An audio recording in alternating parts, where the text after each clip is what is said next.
दोस्तों, जैसा कि आप सभी ये बात तो जानते ही होंगे, जहां 4 लोगों में सोने की बात होती है वहां दुबई का नाम सबसे पहले आता है। जहां सोना तोले के हिसाब से नहीं किलो के हिसाब से बिकता है।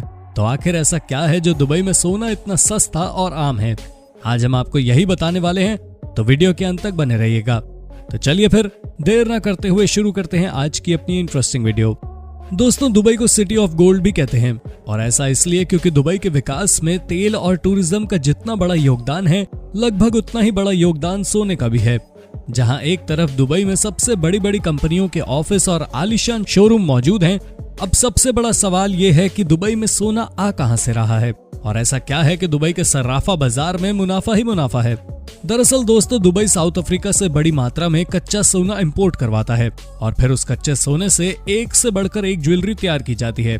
फिर दुबई की स्टैंप लगते ही इस ज्वेलरी का रेट दुबई में सोने के रेट पर पहुंच जाता है। दोस्तों, दुबई में तैयार हुई ज्वेलरी इतनी प्योर और देखने में खूबसूरत होती है कि न सिर्फ दुबई में बल्कि पूरी दुनिया में बेची जाती है, जिसमें भारत और चीन सबसे आगे हैं। और इसी तरह दुबई हर साल लगभग 1200 टन सोने का व्यापार करता है। अब ये तो हम सभी जानते हैं कि इंडिया में भी सोने का क्रेज लोगों के सर चढ़कर बोलता है। शादी से लेकर रिसेप्शन तक हम भारतीय सोने का खूब इस्तेमाल करते हैं। संयुक्त अरब अमीरात के शहर दुबई में भारतीय बड़ी संख्या में रहते हैं और अपनी सोने में गहरी दिलचस्पी की वजह से, यहाँ गोल्ड में निवेश करने की वजह से हम भारतीय सबसे आगे हैं।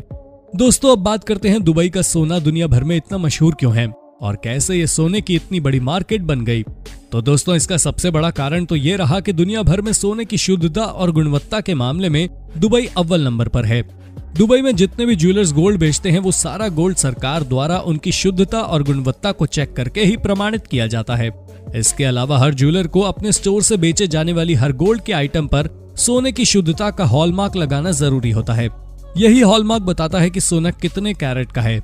यही नहीं, अगर कोई ज्वेलर सोने को बिना हॉलमार्क के बेचता है या फिर मिलावटी सोना बेचता है, तो उसे यूएई एंटी प्रॉन्टो लॉ के तहत उसे 2 साल की सजा या 2 करोड़ का जुर्माना भी लगाया जा सकता है। दोस्तों, अब आते हैं मुद्दे की बात पर। तो आप कितना सोना दुबई से ड्यूटी फ्री यानी कि एक्स्ट्रा टैक्स दिए ला सकते हैं? तो दोस्तों, सीबीआईसी के मुताबिक कोई भी इंडियन यात्री जिसके पास वैलिड पासपोर्ट है और 1 वर्ष से ज्यादा समय से विदेश में रह रहा है, वो अपने साथ तो दुबई से सोने की ज्वेलरी ला सकता है, मगर ये नहीं कि मन मुताबिक किलो के हिसाब से खरीदा और लेकर आ गए। इस पर भी एक लिमिट है। और अब आप दुबई से कितना सोना टैक्स पर दिला सकते हैं, आइए जानते हैं। अगर आप पुरुष यात्री हैं तो इसकी लिमिट 20 ग्राम है, और अगर आप एक महिला यात्री हैं तो आप 40 ग्राम गोल्ड ला सकते हैं। इतने सोने के आभूषण आप ला सकते हैं। तो कुल मिलाकर ये है कि दुबई से सोना खरीदना हर तरह से अच्छा है। तो आप जब भी दुबई जाएं तो गोल्ड शॉपिंग जरूर करें। बस इतना ध्यान रखना, अपनी खरीदारी का बिल अपने पास रखना, और हो सके तो गोल्ड पहनकर ही आएं। तो दोस्तों, उम्मीद है आपको वीडियो पसंद आई होगी। अगर हाँ तो इसे लाइक, शेयर और सब्सक्राइब कर दीजिए। धन्यवाद।